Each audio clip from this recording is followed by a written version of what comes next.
அப்ப ஸ்டாலினை வந்து இந்த தமிழ்நாடு அரசு ஆளுநர் எப்படி நடத்தினாரு அப்படிங்கிற அந்த விஷயத்தை அவர் வந்து பேசுறாரு. ஷானவாஸ் விடுதலை சிறுத்தைகள் இருக்கிறார்.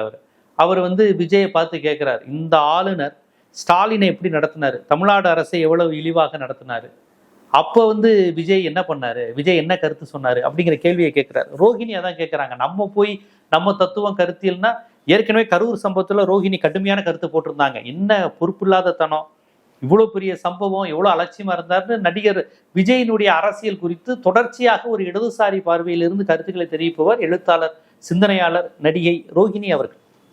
அப்ப கருத்தியல் தளத்தில், அறிவுசார் தளத்தில் இயங்குகின்றவர்கள் தன் கட்சி தலைமையே இப்படி ஒரு முடிவு எடுத்தாலும் தங்களுடைய கருத்துக்களை துணிச்சலா சொல்றாங்க. சிந்தனை செல்வன் சொல்லியிருக்கிறாரு, ஷானவாஸ் சொல்லியிருக்காரு, ரோஹிணி அவர்கள் சொல்லியிருக்கிறாங்க.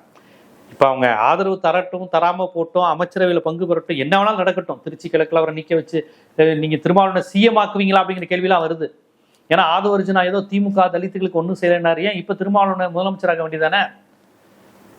என்ன திருமாவளவனா விஜயான்னு பார்த்தா யாருக்கு அரசியல் அறிவு அதிகம், அனுபவம் அதிகம்?